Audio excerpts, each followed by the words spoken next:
énfasis en formación de profesores. Doctor Otto Granados Roldán, muchas gracias por aceptar la invitación por parte de la Unidad 011 de Aguascalientes. Orgullosamente contamos con usted en este estado y va a ser un orgullo que comparta la experiencia que tiene con relación a todo este asunto de las reformas educativas con toda la región centro-occidente de la UPN. Estamos muy agradecidos por ello. Se encuentran conectados no solamente los estudiantes, sino también académicos de la región centro-occidente que trabajan en el doctorado y algunas otras autoridades de dichas entidades que ya mencioné. Aprovechemos esta experiencia formativa. Creo que ha sido una gran iniciativa del Consejo Académico de esta región arrancar todos los semestres con una conferencia, y qué mejor que arrancar en este primer momento en Aguascalientes con el doctor Otto Granados Roldán. Muchísimas gracias, bienvenidos y bienvenidas sean todos y todas. Muchas gracias. Vamos, buenas tardes, bienvenidos todos nuevamente. Pues es un gran motivo de alegría coincidir en esta celebración académica.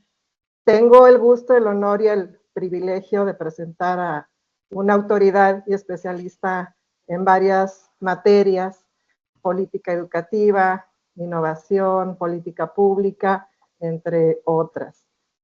Su trabajo ha trascendido a nivel estatal, nacional, internacional, pues me refiero al profesor Otto Granados Roldán, a quien le damos una cordial bienvenida y agradecimiento por su colaboración, por su participación en la impartición de esta conferencia, Cambios y Reformas Educativas, de los qué a los cómo en el caso de América Latina. Me permito leer una breve reseña curricular, pues sabemos que su trayectoria es amplísima, vastísima, y comenzamos. Otto Granados Roldán ha sido presidente del Consejo Directivo y del Consejo Asesor de la Organización de Estados Iberoamericanos, secretario de Educación Pública, miembro del Consejo Ejecutivo de la UNESCO, embajador de México en Chile, gobernador del estado de Aguascalientes, director general de Comunicación Social y vocero de la Presidencia de México, secretario particular del secretario de Educación Pública, entre otros cargos. Actualmente es miembro de los consejos de la Universidad Internacional de La Rioja, la Universidad Camilo José Cela, el Instituto de Estudios Bursátiles de España, la Coalición Latinoamericana para la Excelencia Docente, la Fundación Ortega y Gasset de España y del jurado académico del Global Student Prize. Ha sido también profesor visitante en la Escuela de Graduados en Educación de la Universidad de Harvard, investigador y director general del Instituto de Administración Pública del Tecnológico de Monterrey. Es autor y coautor de 23 libros, entre ellos Reforma Educativa, La Educación del Mañana, Inercia o Transformación, Viaje a la Memoria, Un Recuento Personal, En qué creer y otras historias heterodoxas. Pues sin más preámbulo, le cedemos la palabra al profesor Otto, como de manera respetuosa y cariñosa le decimos los hidrocálidos aquí en Aguascalientes. Adelante. Muchísimas gracias, muy buenas tardes a todas y todos ustedes. En primer lugar, déjenme agradecerles enormemente esta invitación para conversar, para compartir con ustedes algunas reflexiones, ideas, acerca un poco de cómo van las cosas en América Latina. Elegí un poco la idea de repasar varios casos en la región, con la finalidad de que pudiéramos tener una perspectiva comparada que nos permita evaluar, identificar un poco por dónde están las áreas de oportunidad y los problemas. Y una de las, digamos, no sorpresa, pero sí algo que me llama la atención, es que en los últimos años he estado muy dedicado justamente a tareas de consultoría y de asesoría en España y en América Latina, y ha sido muy interesante observar que muchos de los retos y los desafíos que tenemos en los distintos países son muy parecidos, más parecidos de lo que uno podría haberse imaginado. por supuesto cada uno con sus diferencias, sus peculiaridades, etcétera, pero son varias de estas cosas las que me parece a mí que si compartimos buenas prácticas nos pueden ayudar a solucionar problemas y a potenciar aquellas cosas en donde me parece que tenemos desafíos muy, muy importantes. Voy a abrir la presentación. Ustedes me dicen si se ve bien. ¿Está bien ahí? Sí. Perfecto. Bueno, esta presentación contiene fundamentalmente ocho capítulos, de los cuales, bueno, básicamente los primeros 7 es donde trato de detallar un poco esto que les comentaba al principio. Al final puse una bibliografía recomendada que yo sugeriría que la tengan por ahí a la mano. Hay cosas interesantes que han salido en los últimos años, que ya las verán ahí anotadas como para que puedan, en fin, usarlas pues en los programas académicos de la UPN. Bueno, lo primero que hay que decir es que tenemos un punto de partida en el sentido de que con la información que ahora tenemos, la evidencia, los datos, advertimos con mucha claridad que la educación es un ecosistema. En el siglo pasado podríamos haber pensado que dependía solamente de una variable, de un factor, pero hoy entendemos mucho mejor la complejidad de la educación si la vemos como un ecosistema en donde el valor superior pues son los logros de aprendizaje de los estudiantes. ¿Cuáles son un poco las variables centrales, en mi opinión, en este ecosistema? Bueno, el modelo y los planes y programas, un poco el mapa de navegación. En segundo lugar, docentes profesionales y de alta calidad. En tercero, una gestión moderna y ágil, uno de los cuellos de botella que se observan en algunos países. En cuarto, los recursos didácticos, tecnológicos y por supuesto presupuestales eficientes, además de suficientes, un tema que también ahora está de moda en la parte tecnológica y por fortuna ya empezamos a tener más información de cómo diseñar y formular políticas de equipamiento tecnológico para las escuelas, etcétera, con más tino, con más precisión y por supuesto el compromiso activo de los padres de familia y de la sociedad y la capacidad y el esfuerzo del alumnado para que este ecosistema nos dé como resultado que los logros de aprendizaje de los alumnos y que la educación pueda contribuir en sus trayectorias vitales, laborales y profesionales.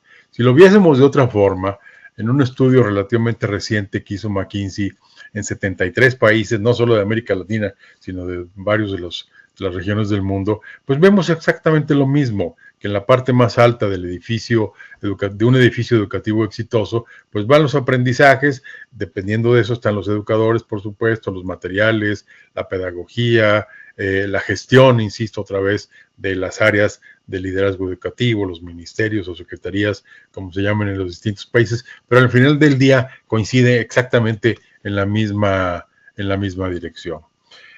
Ahora bien, una de las tensiones no resueltas en este momento, y por eso titulé la conferencia de los qué a los cómo, es que por una parte tenemos avances importantes. Yo creo que ahora tenemos mucho mejor investigación pedagógica, sabemos más de desarrollo curricular, de formación docente, todo el tiempo hay hallazgos neurológicos, cognitivos y psicométricos que nos permiten entender muchísimo mejor el proceso complejo del aprendizaje. Entonces, les decía, frente a este, digamos, planteamiento donde los logros de aprendizaje son la dirección o el objetivo hacia el que queremos llegar, nos encontramos ahora que tenemos en educación como dos mundos que están en tensión constante y por esa razón titulé justamente la charla un poco de los qué a los cómo. Por una parte, pues sabemos más de pedagogía, hay más investigación de buena calidad en materia de desarrollo curricular, de formación docente, constantemente hay hallazgos neurológicos, cognitivos y psicométricos que nos permiten entender mucho mejor el proceso complejo del aprendizaje en los niños, etcétera.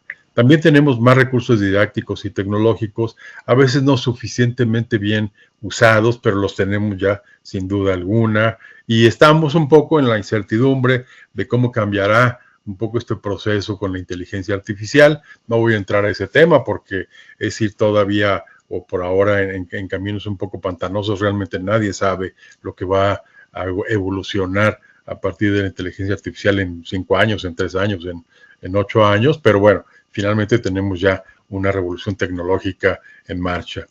Tercero, tenemos más investigación, y ustedes lo saben muy bien, porque en la UPN se hace investigación, mejor investigación, más información sobre buenas prácticas, evidencia, tenemos muchos más datos, hay más revistas especializadas. Si simplemente uno se mete al buscador de Google para ver cuánto hay sobre reformas y cambios educativos, yo encontré casi 14 millones de entradas a este rubro, reformas y cambios educativos. Si entramos a la base de Scopus, encontramos casi 72 millones de artículos indexados sobre educación, distintas cosas educativas. O si entramos a Web of Science, encontramos 6.5 millones de entradas de materiales, de artículos, de ensayos, a este respecto. Entonces, si uno se quedara solamente con esta parte, uno diría, bueno, perfecto, entonces vamos en muy buena dirección. Pero la atención está en que en el lado de los cómo tenemos también en la práctica cotidiana obstáculos políticos, sindicales, burocráticos y por supuesto restricciones presupuestales. Hay una enorme discontinuidad de políticas y de liderazgos en toda América Latina, prácticamente sin excepción, como lo voy a mostrar más adelante. Padecemos también una centralización muy excesiva, aún en sistemas federales como México, como Brasil, como Argentina, como Colombia, en donde no hemos podido resolver esa tensión. Recordemos que la descentralización mexicana data ya de 1992, entonces quizá va siendo hora de repensar una descentralización 2.0, que nos permita en un país heterogéneo como México, un país de 130 millones de habitantes con muchas más complejidades de todo tipo de las que teníamos en 1992, como para ver hacia dónde y cómo modernizamos esta estructura en el manejo de la educación. Y luego tenemos casi siempre lugares comunes y recomendaciones canónicas que los hacemos nosotros o lo hacen los organismos internacionales, la OCDE, en fin, el que ustedes quieran, como por ejemplo, digamos, hace falta gastar más en educación. Pues sí, ya lo sabemos todos, pero el tema fundamental no es solamente gastar más, sino cómo gastar mejor, cómo invertir mejor en educación de tal manera que la inversión que se haga pues dé resultados en los logros de aprendizaje. Y también es verdad que se observa, o yo observo, una indiferencia social y política cuando uno ve ahora un poco la información en los medios de comunicación o en las redes, el tema estrictamente educativo no es un tema que esté en las prioridades de nuestros países por ahora. Por fortuna, se han empezado a documentar más experiencias sobre los cómo. Estos libros que ven ahí ustedes, que yo les recomiendo, tratan distintas cosas. Por ejemplo, estos dos primeros, pues son testimonios, experiencias de quienes han sido secretarios de educación o ministros de educación en algo así como 50 países de distintas partes del mundo, donde relatan un poco casi como si fuera una experiencia psicoanalítica, poco cómo fue dirigir una política educativa o un ministerio de educación a nivel nacional o a nivel subnacional. Luego este otro es un poco el que yo mencionaba. Es un estudio muy importante, muy reciente, salió el año pasado, con experiencias en 73 países. Este otro que está aquí es muy interesante también, es de una investigadora argentina que habla un poco de qué ocurre en eso que ella llama muy apropiadamente la cocina de la política educativa, y explora, en el caso de Argentina, cómo se maneja a nivel subnacional. Argentina tiene 24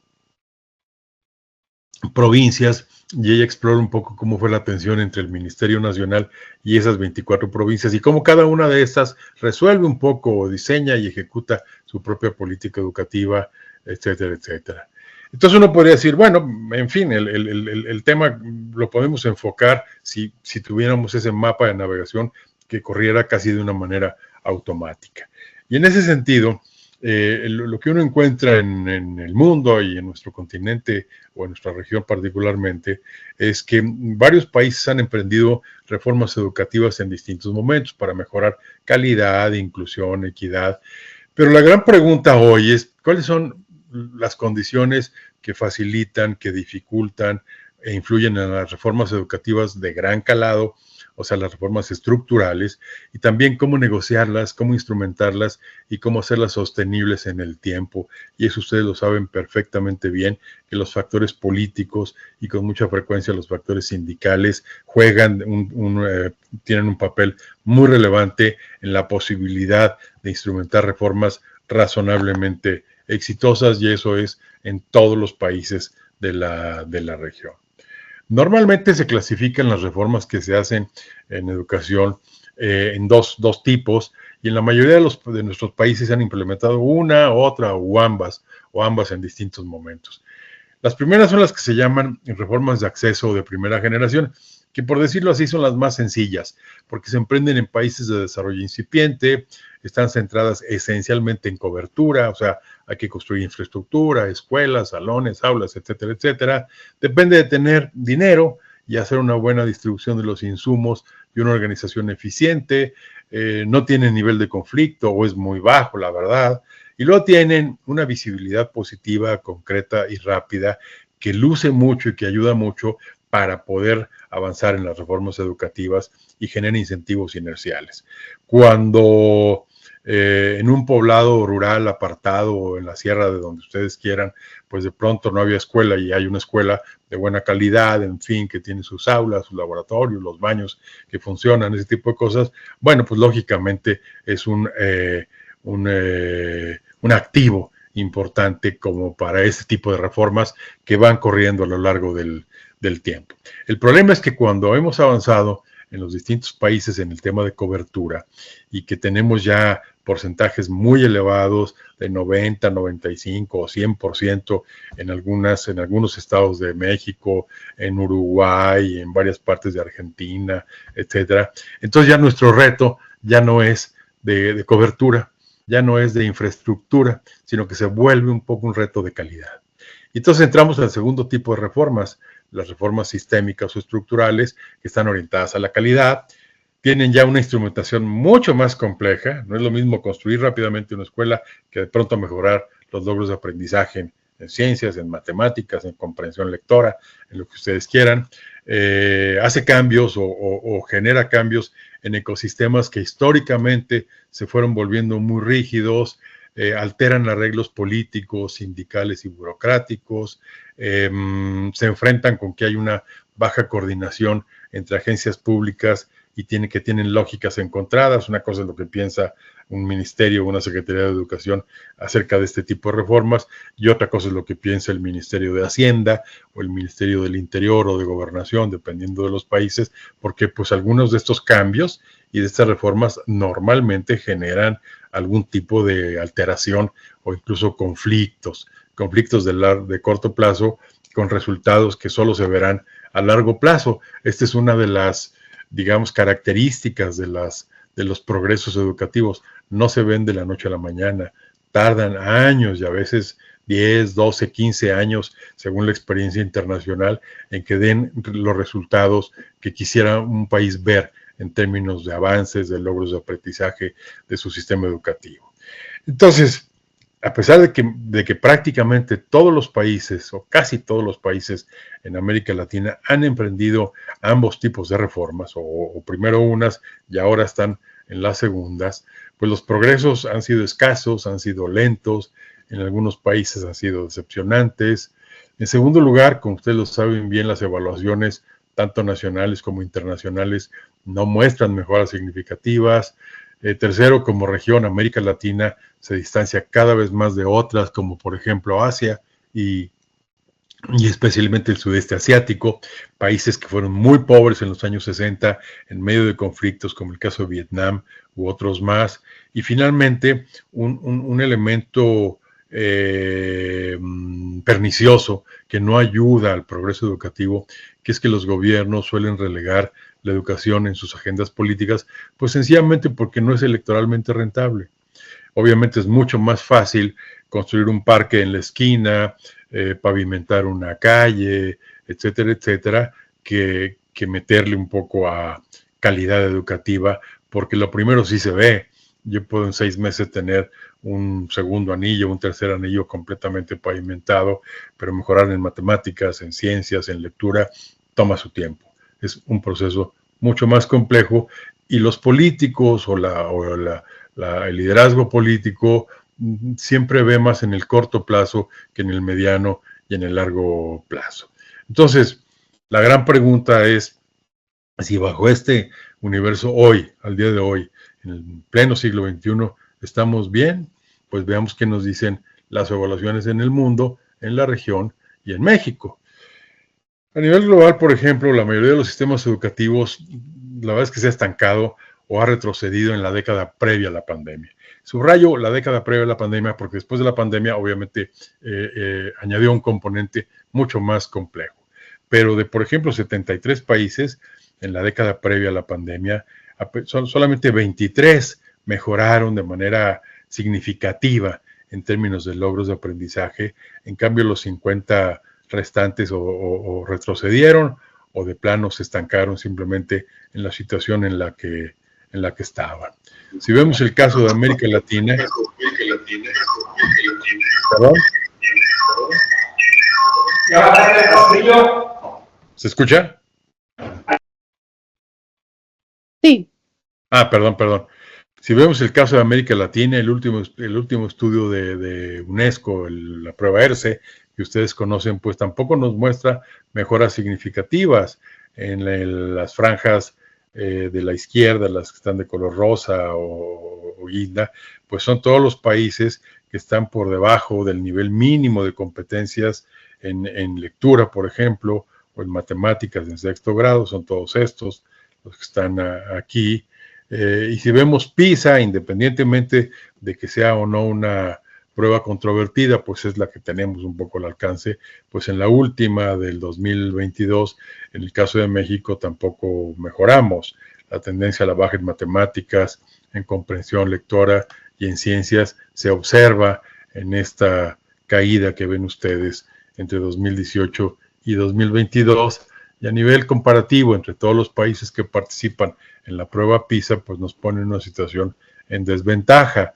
La franja de arriba es la que nos muestra el porcentaje de estudiantes que tienen bajo rendimiento, por ejemplo en matemáticas el 66%, mientras que el promedio del conjunto de los países de la OCDE que participan en la prueba es el 31% y así sucesivamente.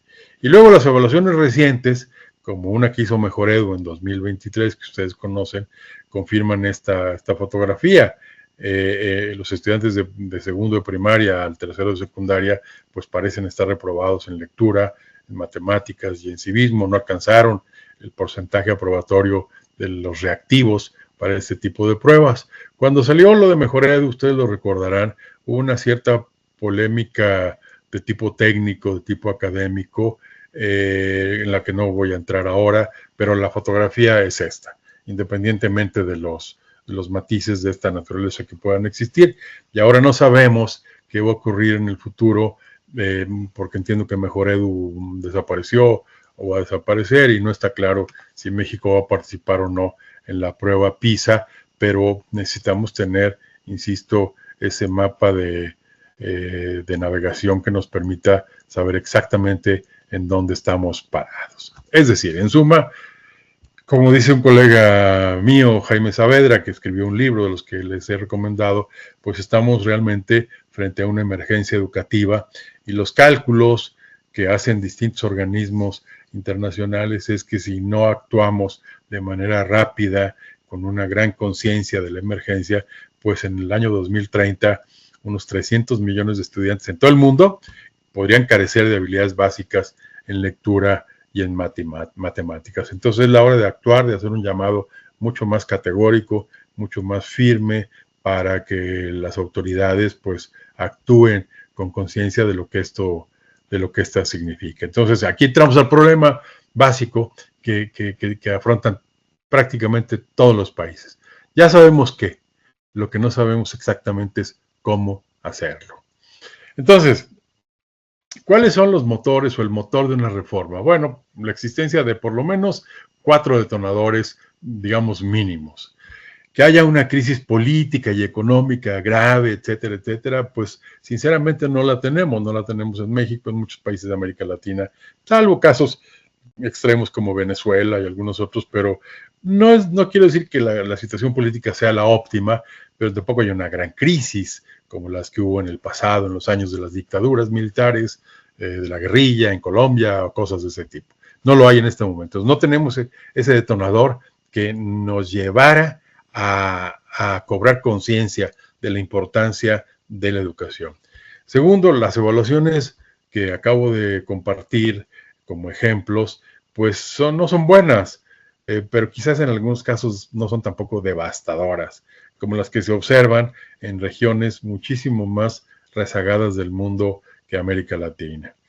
Tercero, no tenemos, en mi opinión, un liderazgo político estratégico disruptivo que diga la educación importa. Aunque no se vean los resultados mañana, aunque no sea rentable electoralmente, la educación es lo más importante para un país.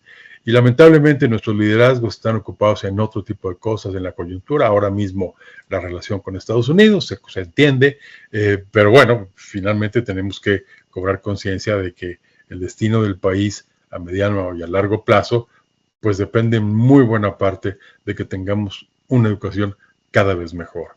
Y finalmente una demanda social que sea enérgica, que sea orgánica, favorable al cambio. Déjenme darles un ejemplo. En un estudio que se hace cada año en América Latina que se llama Latino Barómetro, miden un montón de cosas, preguntan, es una encuesta muy bien hecha y que ya está muy consolidada. Entonces, tenemos una disonancia, que es que la sociedad percibe un acceso injusto, pero no hay una demanda por calidad. Por ejemplo, la pregunta que se hace en esa encuesta es esta: ¿cuán justo es el acceso a la educación? Y aquí las respuestas de injusto o muy injusto. Pero acceder es una cosa, o sea, que yo pueda entrar a la escuela es una cosa y otra cosa es aprender. Entonces, cuando uno ve, por ejemplo, el país que se considera que tiene un acceso más injusto a la educación, es Chile, por una razón muy sencilla.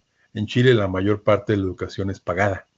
Es decir, la educación pública en Chile es relativamente pequeña. Si la memoria no me falla, aproximadamente un 30% de la educación básica es provisión pública, provisión municipal, y así sucesivamente. Pero aquí la pregunta está mal planteada en el sentido de que yo puedo tener una escuela en la esquina de mi casa a donde puede ir mi hijo. Bueno, sí, si en efecto la respuesta es afirmativa, yo le pongo una palomita a esa pregunta. En el caso de México, hay una encuesta que se llama Encuesta de Calidad de los Servicios Gubernamentales, de los Servicios Públicos, que hace el INEGI periódicamente. Y es muy curioso, si ustedes la ven, es muy curioso que cuando se pregunta a la gente sobre si está satisfecha con la educación pública que le provee el Estado, obtiene una muy buena calificación. Me parece que está, digamos, de mejor a peor en el tercer lugar o en el cuarto lugar aproximadamente. El problema está en que la pregunta está mal fraseada, porque a lo que se refieren es si la escuela que está en mi colonia funciona, si funciona bien todos los días de la semana, si está en buenas condiciones de infraestructura, si cada grupo tiene su maestro, si las instalaciones sanitarias o deportivas están bien. Entonces, la pregunta más bien se refiere a servicios, a escolaridad específicamente, y en ese sentido, pues muchos de los estados mexicanos están bien calificados o muy bien calificados. El problema es que tendríamos que pensar o diseñar una forma en la cual o mediante la cual obtengamos el punto de vista de los padres de familia, de los usuarios de la escuela, acerca de si los niños están aprendiendo lo que tienen que aprender y si lo están aprendiendo bien. Va a tener que ser una nueva generación de estudios de esta naturaleza que haga el INEGI u otros organismos, como para que tengamos más información que nos ayude a entender dónde estamos parados. Entonces, cuando uno se encuentra frente a este reto, frente a este panorama, uno se plantea, bueno, ¿cómo hacemos, cómo negociamos, cómo instrumentamos una reforma? Y en mi opinión hay, digamos, como 5 o 6 principios a este respecto. Primero, la legitimidad de los cambios. Yo creo que no hay nadie que se oponga a tener una mucho mejor educación. En segundo lugar, cómo movemos a los líderes políticos a que muestren un compromiso más alto con la educación. En tercero, cómo hacemos para que contemos en las secretarías de educación federal y estatales con una burocracia educativa que sea profesional, que sea estable y que sea de calidad. Si ustedes observan otro tipo de dependencias públicas, como por ejemplo las secretarías de Hacienda, el Banco de México, el mismo INEGI, etcétera, etcétera, tienen un servicio civil que ya tiene largos años, gente experimentada, en fin, que está bien preparada y por lo tanto contribuye a que las políticas de fondo funcionen bien. Y luego elegir cuáles son las verdaderas prioridades que tenemos en una política educativa, plantear desde un principio lo que no es negociable. Y un último factor, creo yo, muy importante, es que haya una comunicación y una coordinación muy efectivas sobre lo que queremos hacer, particularmente en sistemas descentralizados como México y otros de los países que les acabo de mencionar. Cuando uno revisa lo que ha pasado en la región en los últimos 25 o 30 años en materia de este tipo de reformas, hay, diría yo, muchas lecciones aprendidas, de las cuales hay 5 que me parecen las más relevantes para estos efectos. Lo primero es que hay que considerar siempre las características nacionales, los rasgos particulares de cada país. Es decir, no hay lecciones preconcebidas, ni hay recetas únicas para todo.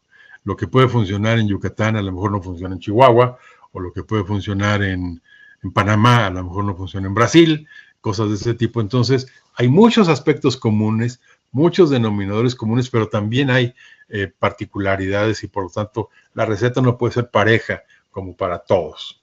En segundo lugar, hay que entender, porque no lo podemos borrar de la noche a la mañana, pues que hay limitaciones, obviamente. La política partidista influye enormemente, países donde la institucionalidad es muy frágil, pues es difícil hacer cambios o reformas de fondo en esta materia. En algunos países hay un nivel muy elevado de polarización política o ideológica que no nos permite diseñar correctamente un programa nacional de educación o qué queremos específicamente lograr a partir de una buena educación. Y por último, la educación no se ve como política de Estado y de largo plazo, que es un serio problema en nuestra región. Los cambios sucesivos en cada gobierno, cada 3 años, cada 6 años, afectan un poco la continuidad de las buenas políticas educativas. Una segunda condición es que una cosa es hacer una buena política y otra cosa es hacer una serie de ocurrencias. Y entonces tenemos que partir de que cualquier cosa que hagamos esté bien diseñada, esté bien planeada, tenga una buena instrumentación para que nos permita actuar con sentido práctico, usar datos, qué es lo que funciona, qué es lo que no funciona, dónde una cosa sí funciona y la misma en otro lado no, etcétera, etcétera. Tiene que haber una gran coordinación y una gran disciplina en la ejecución, y también hay que aceptar que hay ensayo y error. Hay cosas que pueden estar muy bien diseñadas en principio, pero por alguna circunstancia su ejecución, su instrumentación no fue la óptima. Bueno, hay que corregir, evidentemente. El tercer elemento que me parece importante es cómo lograr estabilidad en el liderazgo educativo. Fíjense, la duración promedio de un responsable educativo en América Latina, de un ministro de Educación, en los últimos 40 años ha sido de 2 años con un mes. 2 años con un mes. Entre 1988 y 93, Perú tuvo 9 ministros, Brasil tuvo 6, Colombia y Venezuela tuvieron 5, Chile 4, Argentina, España y México 3. Solo entre 1980 y 2022, Perú tuvo 38 secretarios de educación, 38 ministros de educación. Solamente entre 2019 y 2022 Brasil tuvo 5 y solamente ha habido 3 excepciones. Una en Colombia, cuya ministra, que era muy buena, duró 8 años, Nicaragua duró 10 años, ya salió, y Bolivia duró 11 años, también ya cambiaron. Lo curioso es que si ustedes se fijan, de los países de América Latina que obtienen los mejores resultados, como el caso de Uruguay o como el caso de Costa Rica, en todos ellos, si ustedes ven aquí, ninguno aparece. No quiero decir que la estabilidad en el liderazgo educativo sea la condición máxima o suficiente como para lograr cambios positivos, pero sí quiero decir que ayuda el que no haya una discontinuidad, una inestabilidad de esta naturaleza. El cuarto es que, como decía al principio, en nuestra región, al final del día, los problemas y los desafíos son relativamente similares. Muchos de estos cambios están excesivamente politizados, en donde quiera hay resistencias para los concursos de oposición para ingresar a la carrera docente, hay resistencias en materia de evaluaciones, hay resistencias a lo que entendemos por el término eficiencia, al mérito, a la competencia, a la acreditación. Estas palabras son casi heréticas donde quiera en América Latina. Tercero, con frecuencia, yo lo acabo de ver en Argentina, por ejemplo, o en Dominicana, donde estuve trabajando, ayudando el año pasado, pues el tema salarial, en épocas de bajo crecimiento económico para la región, es insuperable. Es decir, si se quisiera mejorar, evidentemente, en todos los sentidos, pero a veces no hay margen, no hay espacio presupuestal. Entonces los gobiernos tienen que tomar decisiones y elegir prioridades.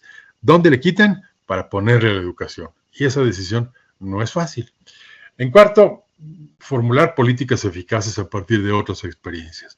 Por ejemplo, internamente, yo creo que sería un buen momento como para tener una especie de observatorio que nos permita ver qué cosas buenas han ejecutado en un estado X o Z que puedan ser replicables en otro, guardando todas las peculiaridades de cada uno de estos casos.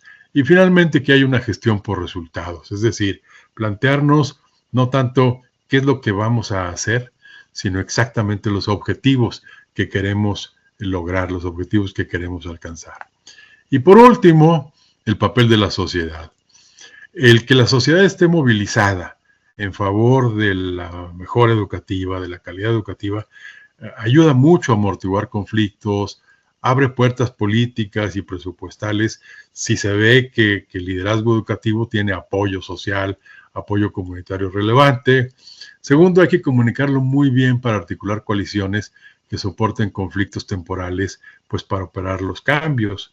Y tercero, crear los incentivos correctos y dar resultados rápido en materia, por ejemplo, de lo que es más fácil, infraestructura física, jornadas ampliadas, alimentación, becas, para que la ciudadanía apoye para los cambios que son mucho más complejos. Evidentemente, si ustedes preguntan ahorita, y lo pueden ver en cualquier encuesta mexicana, actualmente, pues la preocupación educativa no está en los primeros lugares, porque en los primeros lugares está la seguridad, el tema de crimen organizado, delincuencia, en fin, todas estas cosas, y en segundo lugar, un poco la parte económica. Entonces, la preocupación por la educación, y cuando digo educación quiero decir calidad educativa, logros de aprendizaje, etcétera, pues ocupa un lugar mucho menos prioritario, porque no vemos que estalle. Digamos, si en mi colonia de pronto amanece 2 muertos ahí colgados o lo que sea, pues obviamente es un tema de alta preocupación, como lo revelan las encuestas. En cambio, si los niños no están aprendiendo matemáticas, bueno, no es bueno, es una mala noticia, pero digamos, no nos estalla como nos estallan los problemas relacionados con la violencia o con la inseguridad. Finalmente, ¿qué hacer? Y este es un tema de larga discusión, como para, en fin, ojalá que la investigación que hace la UPN pudiera, a lo mejor ya lo están haciendo, reflexionar sobre algunas de estas cosas. Primero, en mi opinión, los planes nacionales de educación tienen que ser vinculantes y tienen que ser de mediano y largo plazo. No podemos estar inventando cada año, cada 3 años, cada 6 años, porque como dije desde un principio, muchos de los logros que alcancemos son porque tenemos una ejecución bien diseñada, por supuesto, una ejecución bien instrumentada, con mucha disciplina y que sea, digamos, constante. Y cuando digo constante, quiero decir porque así lo prueban muchas experiencias de muchos países de entre 10 y 15 años. Entonces, ¿cómo lograrlo? Pues hacer que los planes de educación tengan una continuidad hacia el mediano y el largo plazo. En segundo lugar, en algunos países ha funcionado construir o constituir un Consejo Nacional o estatal o subnacional de educación que sea plural, que sea representativo, que tenga facultades vinculantes y de decisión, como para que ahí pueda convertirse en un órgano de consulta, por supuesto, pero también de influencia, para que los liderazgos educativos, los líderes educativos, tomen mejores decisiones en todos los sentidos. ¿Quiénes debieran estar ahí? Pues padres de familia, maestros, la sociedad en su conjunto, medios de comunicación, etcétera, etcétera, de manera que aporten. Y hay casos muy exitosos, como por ejemplo en Chile hay un Consejo Nacional de este tipo que funciona muy, muy bien, tiene credibilidad, etcétera, y así en otros casos. Tercer elemento, que no es fácil, las altas autoridades educativas debieran, en mi opinión, ser ratificadas o designadas para periodos más largos de lo que se prevé en un periodo de gobierno mediante una aprobación en el Poder Legislativo y que sean inamovibles bajo ciertas circunstancias. Déjenme detenerme un segundito en este tema. Si ustedes se fijan y veamos la Constitución, aquí hay en México y en otras partes de América Latina también, hay cargos que tienen obligatoriamente que pasar por ratificación del Senado. Los ministros de la Corte, hasta antes de esta reforma, los embajadores, los altos cargos del Ejército, los altos cargos de Hacienda, los consejeros de tal o cual organismo constitucional autónomo. Todos tienen que ser, digamos, aprobados por el Senado o por el Poder Legislativo. Es decir, hay por lo menos un filtro, un cierto filtro de calidad, digamos. Y sin embargo, las autoridades educativas no pasan por ahí. Entonces uno se pregunta, los consejeros del Banco de México que toman decisiones importantes en materia de política monetaria, sí son examinados y aprobados por el Senado, y los líderes educativos, las altas autoridades a nivel federal o estatal, no. O sea, la política monetaria es más importante que la política educativa.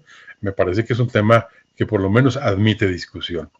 Un cuarto es que la Secretaría de Educación, los ministerios de educación a nivel nacional y subnacional deben contar con más independencia y con más autonomía presupuestal, técnica y de gestión, bajo ciertas reglas, por supuesto. Pero si pensamos en que la inversión educativa no da frutos de la noche a la mañana, entonces tenemos que tener una capacidad presupuestal estable que nos permita alcanzar los resultados que queremos durante el tiempo que logre madurar una determinada acción educativa. Y entonces cuando uno tiene que ir cada año a negociar con los técnicos de Hacienda o los del Ministerio de Finanzas, como se llame en cada uno de nuestros países, pues si la decisión del titular de Hacienda va a ser discrecional, ahora sí te doy, ahora no te doy, pues entonces simplemente puede interrumpir políticas educativas cuyo éxito requiere de estabilidad de todo tipo, entre ellas la estabilidad presupuestal. Y por eso la quinta fórmula que habría que explorar y discutir es cómo asegurarse de que la educación tenga una presupuestación multianual, es decir, no cada año, sino para por lo menos 5 años, y que tenga un laboratorio de calidad para que nos asegure que el gasto público que se hace no solo sea creciente, sino que sea muy eficiente. Es decir, si de pronto tenemos un incremento presupuestal de gasto público importante, ¿en qué conviene aplicarlo? Del ecosistema que mostré en la primera lámina. Y entonces, para eso ya hay mucha información. Ahí entran los qués. Ya sabemos, digamos, cuál de esta inversión tiene la mayor rentabilidad. ¿Que salarios a los maestros vinculados a resultados? Sí. ¿Que un buen equipo tecnológico? Sí. ¿Que capacitación de los docentes? Sí. Entonces uno puede ya con cierta seguridad y con cierta tranquilidad hacer las asignaciones presupuestales en cada uno de estos rubros, que son los que me van a permitir que esa inversión en favor de la calidad educativa y en favor de los aprendizajes, pues me dé mucho mayor resultado. Pero no lo puedo estar haciendo si si estoy con el Jesús en la boca cada año, negociando con Hacienda, o en su caso negociando con el Congreso, que suba o que no recorte el gasto educativo. Eso no se puede, sencillamente no es una buena planeación. Bueno, finalmente, aquí hay algunas lecturas que yo recomiendo, todas están bien disponibles en fin, en cualquier formato, muchas de ellas son de descarga gratuita, están en Google, ahí las pueden ir encontrando, y todas, la verdad, por una o por otra razón, valen la pena. Bueno, hasta aquí me quedo. Ahí tienen mi correo electrónico por si alguien me quiere escribir y decirme, oiga, profesor, váyase al diablo o lo que sea. En fin, úsenlo con toda confianza. Y no sé, Gabriela, me entiendo que tenemos algunos minutos para... Profesor Otto, muchas gracias por la interesante conferencia. Yo creo que nos da muchas luces sobre esos cómo, ¿verdad? Tenemos los que es más o menos establecidos normalmente porque los vivimos a diario como profesores, en nuestras aulas, en nuestro ecosistema, ¿no? Esta es una situación multifactorial, interfactorial, entonces nos da bastantes luces. Pues en este momento efectivamente abrimos el espacio para las preguntas y las respuestas del auditorio. Adelante.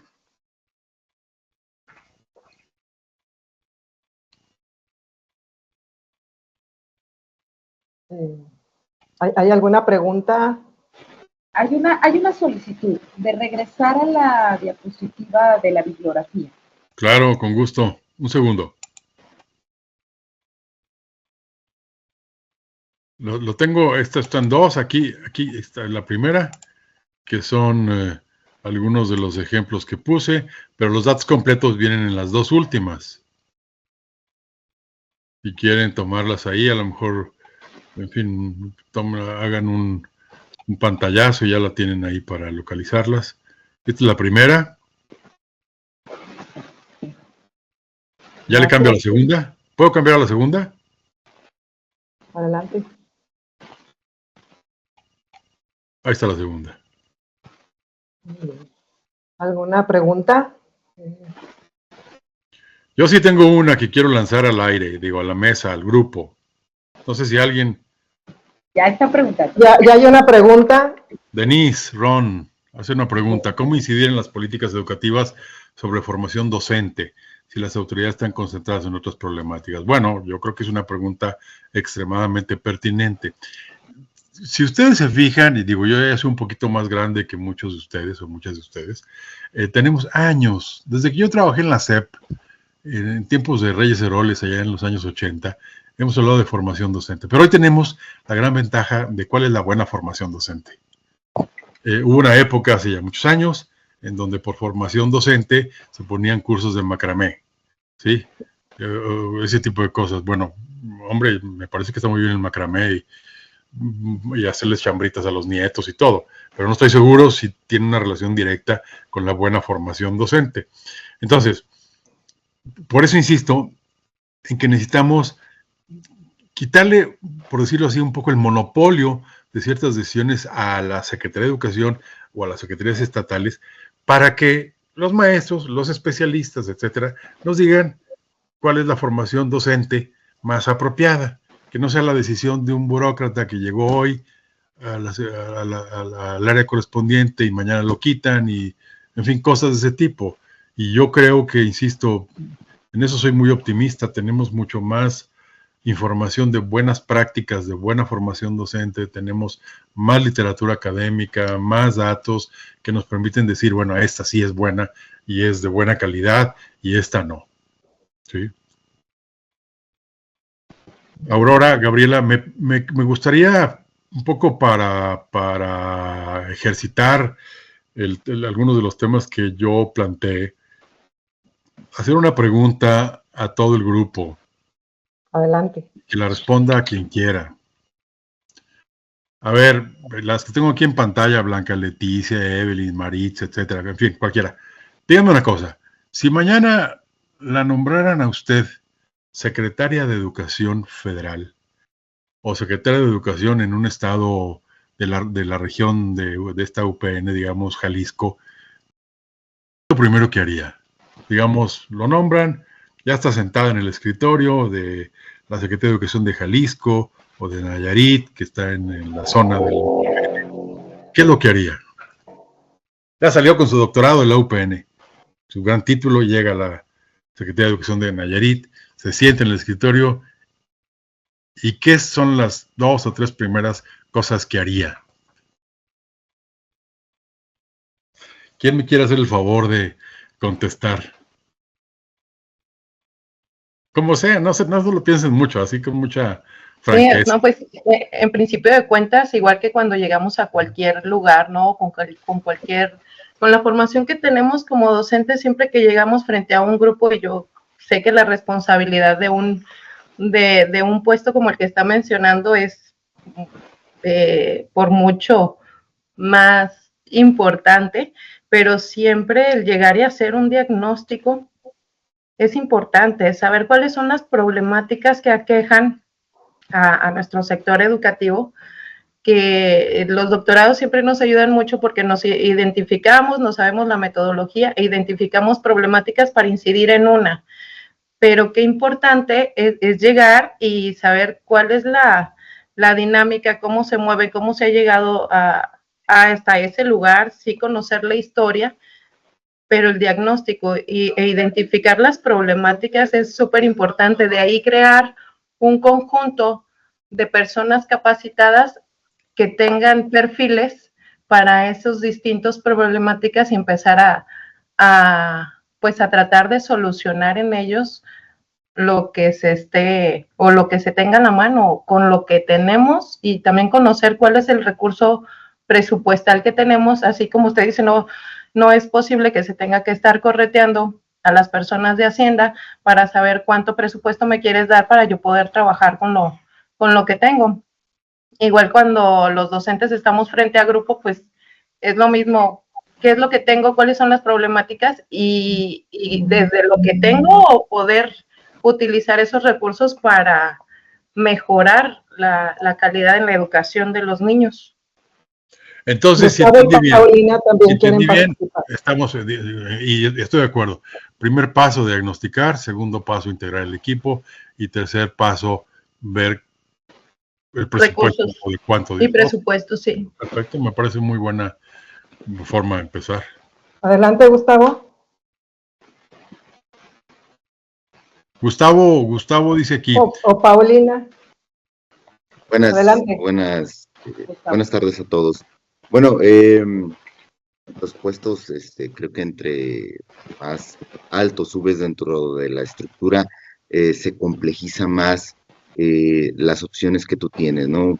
Por ejemplo, en mi caso, yo soy de nivel primaria y no aspiraría tanto como secretario de educación de una entidad, pero, por ejemplo, un director de educación primaria del estado de Jalisco, que es donde radica su servidor, creo yo que partiría principalmente por tratar de involucrar más a los compañeros que tienen puestos directivos. Creo yo que ahí hay una gran área por fortalecer y que ellos en cierta manera asuman lo que les corresponde. He visto a lo largo de los años que tengo de servicio que las escuelas que mejoran usual o sustancialmente es porque el directivo y su equipo de trabajo se comprometen, aun cuando tengan deficiencias en algunos aspectos de la misma infraestructura de la escuela, buscan la manera de resolver y obtienen buenos resultados. La comunidad se compromete con ellos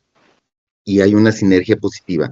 Entonces creo yo que, por ejemplo, desde una dirección de educación primaria de un estado, comprometiendo a jefes de sector, supervisores, directores, para que esos equipos se fortalezcan y en cierta manera, insisto, generar unas dinámicas positivas, se impulsaría el aprendizaje tanto de los alumnos como la buena relación con la comunidad. Creo yo que podría hacerse de esa manera, es decir, proponer, hacer, motivar. Creo yo que sería como lo sustancial. Desde mi muy humilde punto de vista, considero que los compañeros docentes los nuevos compañeros que se han estado cambiando las plantillas de los centros escolares, a mi percepción hay muchísimos compañeros jóvenes nuevos, traen ellos ya los conocimientos mínimos indispensables básicos como para meterse en una dinámica de estas, donde un directivo que conoce, que tiene, digamos, las bases de lo que se debe de hacer, pueden impulsar esta parte, ¿no? Y bueno, pues también es mi tema de investigación, entonces creo yo que es por ahí. A ver, esto que dice Gustavo es muy interesante y yo creo que abre un área de oportunidad, creo yo. Una de las cosas que se observan en todas partes, en México, en América Latina, es que cuando se decide a quién nombrar como, por ejemplo, titular de educación o subsecretario o lo que sea, frecuentemente se cae en dos o en tres opciones, digamos, ¿no? La primera opción, así como que idealmente la más noble o la más sabia, pero a veces no funciona, es decir, bueno, perfecto, voy a nombrar secretario de Educación aquí en Guanajuato a alguien, un investigador, es muy bueno, tiene las mejores credenciales, ha publicado artículos en revistas, tiene un doctorado, tal, y ese es muy bueno, y ahí lo pongo. Y resulta de que a veces un investigador, un académico puro, digamos, pues no tiene la paciencia, o no tiene la habilidad, o no tiene la mano izquierda para lidiar con el mundo real. El mundo real de la burocracia, el mundo real del sindicato, el mundo real del dinero, el mundo real de los medios, etcétera, etcétera. Y entonces hay otros que deciden, ha pasado en otros países y aquí también, dicen, no, bueno, pues necesitamos a alguien que aunque no sepa educación, tenga mucha habilidad política. Entonces ahí es al revés, porque entonces lo que ese perfil busca es que haya paz en el sepulcro. Entonces no hagamos nada para que moleste a la burocracia, a los sindicatos, etcétera, etcétera. Entonces aquí está el área de oportunidad. No conozco a detalle los actuales planes de estudio curriculares de la UPN, pero yo creo que valdría la pena pensar en programas de entrenamiento, de capacitación para líderes educativos. A lo mejor yo puedo ser un excelente profesor de matemáticas, el mejor. Y de pronto me llega un día la oportunidad que dice Gustavo que me nombren director de tal. Pues entonces voy a enfrentar las presiones de otro tipo. No dejaré de ser un buen profesor de matemáticas porque eso ya lo soy, pero necesito aprender a boxear, aprender a tener la mano izquierda, cómo negociar, cómo hablarle a los medios, ese tipo de cosas. Y ya hay experiencias. Por ejemplo, hay una en América Latina se ha integrado hace poquito una cosa que se llama Comunidad Araucaria. De hecho, varios de los secretarios de educación de la zona 011 participan allí y son muy interesantes porque reúne a secretarios de educación, creo que una vez al año, una cosa así, platican entre ellos. Entonces yo creo que se aprende mucho. No van a aprender de matemáticas, no es la idea, ni de ciencias, sino aprender a gestionar. Ahí es un tema que yo creo que tendría bastante éxito, quizás a lo mejor con algún programa de verano de 80 horas, 120 horas, a ver si madura y en el mediano plazo ya se puede hacer una especialidad en esa dirección e ir multiplicando este tipo de conocimiento. Un poco lo que dice ahí Miguel Ángel Zamora Vega, que apostarle al desarrollo de competencias directivas, sí, yo creo que sí. O sea, hay que apostarle a ser muy buenos profesores de matemáticas, pero también necesitamos competencias para la batalla del día a día. Ustedes la conocen perfectamente bien, ¿no? Muy bien. Sigue Paulina, luego Luis. Adelante. Gracias. Yo lo primero quería, primero preguntar por cuánto tiempo, porque la temporalidad es esencial como para saber, pues de cuánto tiempo dispongo, los recursos, luego de ahí, pues trazarme, obviamente a partir de un diagnóstico, el plan, objetivos y metas, dentro de eso entregar las capacitaciones y asesorarme porque no soy, yo aquí lo tengo porque no soy especialista, aunque me especializo en algo, pero tengo que asesorarme de un equipo, y ese equipo de especialistas en sus áreas, porque trabajar en una Secretaría de Educación pues es muy amplio, pero no solamente que sean de escritorio, sino también que sean, nosotros le decimos, porque yo estoy en el área de educación física, pues de patio, ¿verdad? Que vengamos de la experiencia. Y como esa es mi formación, pues yo apelaría como usted lo mencionó, en las estadísticas que usted mostró, se muestran estadísticas de PISA y de Mejuedo con estándares curriculares internacionales, pero en educación física no nos manejamos así. Entonces, yo agregaría un poco más o le daría muchísimo más peso a las habilidades más blandas de educación física, de artes, culturales, cambiando un poco esa visión, y que es una visión, pues, a final de cuentas internacional, ¿no? La integración.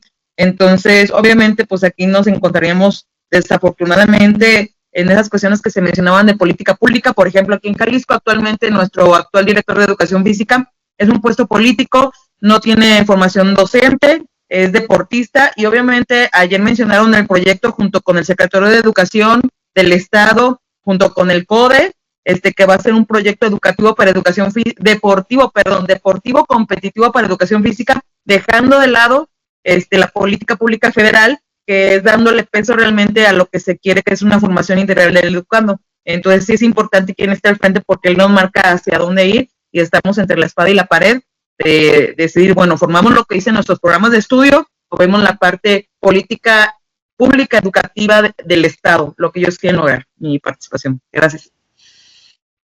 Bueno, pues le deseo suerte, Paulina, que algún día sea la secretaria de Educación de Jalisco, o la subsecretaria por lo menos. Adelante, Luis. Sí, estoy muy de acuerdo.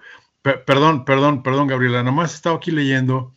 Bueno, Miguel Ángel Zamora ya me planteó varias que pues, tienen toda la razón, con comunicación, negociación, gestión, inteligencia emocional y demás. Déjenme darles un ejemplo, porque nos puede ayudar a ilustrar.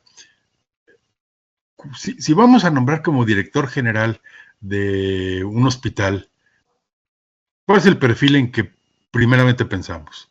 El de un médico, ¿no es cierto? Pues no, está probadísimo que un tipo puede ser un gran médico, un gran cardiólogo, pero no tiene las competencias para manejar un hospital, lidiar con el sindicato, lidiar con las enfermeras, negociar recursos, gestionar, hacer rendir mejor el presupuesto y eso. Probablemente el tipo no sepa distinguir el corazón del estómago, va a pensar que es lo mismo, pero no es su chamba.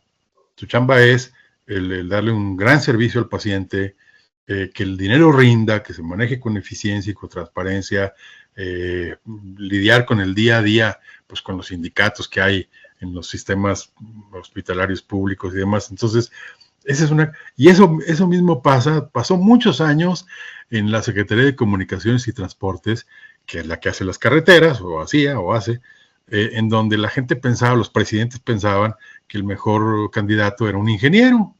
¿Por qué? Pues porque era un muy buen ingeniero civil, sabía hacer carreteras, pues sí, pero resulta de que el mundo se volvió más sofisticado y más complejo, y se requiere emitir bonos al mercado internacional para financiar, como hacer carreteras, se requiere experimentar proyectos de asociación público-privadas, donde el privado construye y opera bajo una concesión mía, y hay que hacer corridas financieras, y hay que hacer cálculos de rentabilidad, y tal, y a lo mejor esa no es la especialidad de un excelente ingeniero civil que hace excelentes carreteras. Entonces, un poco cuando les planteaba yo esa pregunta, que comentaron tanto Gustavo como Paulina, y me parece que Maritza, es justamente en eso en lo que estoy pensando. Hay una pregunta interesante de Alejandro Márquez. ¿Qué opinión tiene de la intervención de los sindicatos en la toma de decisiones del sistema educativo nacional? Bueno, ustedes se imaginan la que tengo, por supuesto. Pero voy a lo siguiente. En primer lugar, en el caso mexicano, el reglamento de las condiciones generales de trabajo que rigen un poco la relación laboral data de 1946, en tiempos de Ávila Camacho. Hombre, me parece a mí que va siendo hora que lo revisemos. En segundo lugar, como lo prueban experiencias muy recientes en Argentina y en Dominicana, y aquí en México, por supuesto, los sindicatos ahí están, o sea, eso no es un elemento que podamos desconocer. Y tienen su peso y tienen tal, lo que ustedes quieran. Pero hay que definir las reglas del juego. ¿Qué le toca al sindicato? ¿Qué le toca a la autoridad educativa? A veces se puede coincidir, pero a veces no se puede coincidir. Por eso digo yo en mis propuestas del final que hay que crear un Consejo Nacional que se dedique a la sustancia, al fondo de la educación, etcétera, etcétera, y dejarle a Dios lo que es de Dios y al César lo que es del César, ¿no? Los sindicatos, su tarea fundamental es, pues, proteger y defender los derechos de los trabajadores, por supuesto, en fin, las mejoras salariales, las mejores condiciones generales de trabajo y demás, pero ya de ahí a que tomen decisiones sobre cómo enseñar la matemática o la ciencia, bueno, porque una cosa es el sindicato y otra cosa son los maestros, y no es lo mismo, ¿no?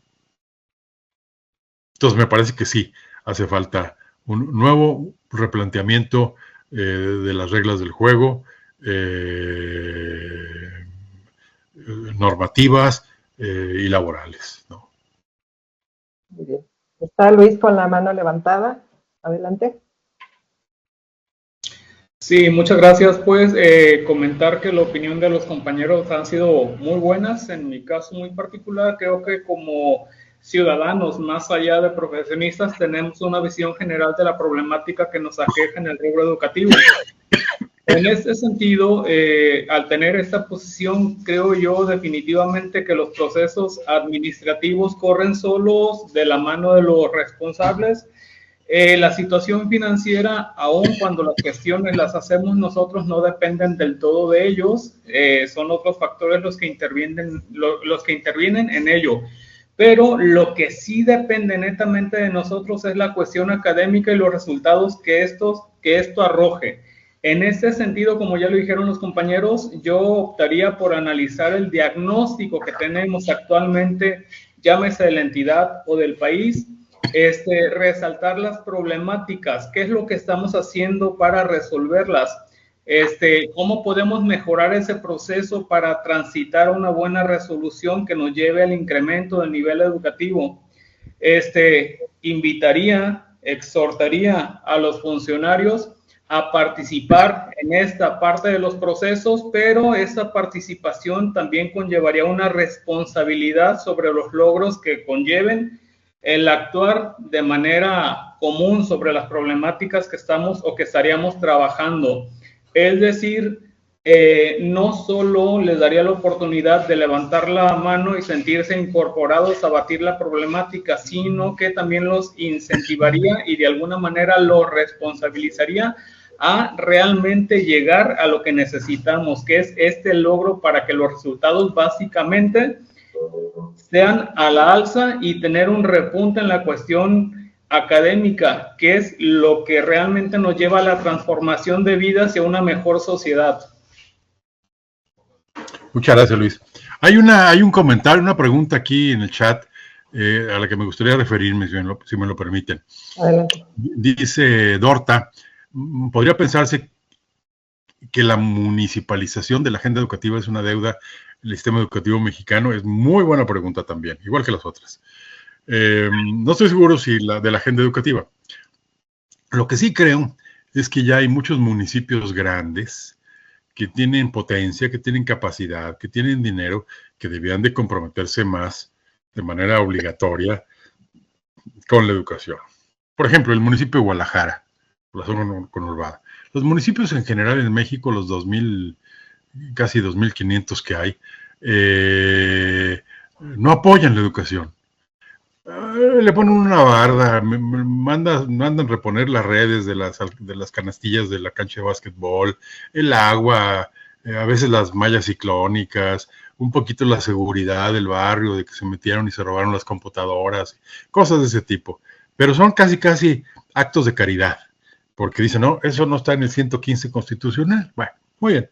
En otros países, en Chile, por ejemplo, en Estados Unidos, los municipios le entran a la educación. Y a mí me parece que de los 2,000, casi 500 que hay en México, hay por lo menos, no me acuerdo ahorita el dato exacto, pero hay entre 50 y 60 que ya tienen más de 500,000 habitantes. O sea, quiere decir que el gobierno federal y el gobierno estatal atienden la educación de sus gobernados a cambio de que ellos no pongan nada, la malla ciclónica o cosas de ese tipo. Entonces, habría que empezar ya una reforma como para que los más grandes, pongamos de 300 o de 500,000 habitantes para arriba, le metan ya la educación. y que sea una obligación concurrente con el gobierno del estado y por supuesto con el gobierno federal. Un alcalde puede decirme, oiga, es que no tenemos suficiente, apenas nos da para atender el tema del agua y el alumbrado público, etcétera, etcétera. Ah, muy bien, pues entonces hay que etiquetar un pequeño porcentaje del impuesto predial, que es su principal fuente de ingresos, para que la etiquete a educación, como pasa en otros países. Entonces yo creo que la respuesta es que sí hay que meter ya más. Hablé hace rato de la conveniencia de una descentralización 2.0, que debiera incluir también la participación y la concurrencia de municipios de determinada población hacia arriba. Me temo, Gabriela, que ya andamos sobre el tiempo. No sobre el tiempo, efectivamente, doctor Otto. Pues creo que además no hay alguna otra pregunta por ahí, pero efectivamente ya debemos de ir cerrando por el tiempo. Sí, Paulina. Paulina. A ver, adelante, pues una ¿Paulina pregunta. Hidalgo o Paulina Flores? Sí, Paulina Flores. Adelante, Paulina. Bueno, seré breve. Bueno, comentar lo siguiente, ¿no?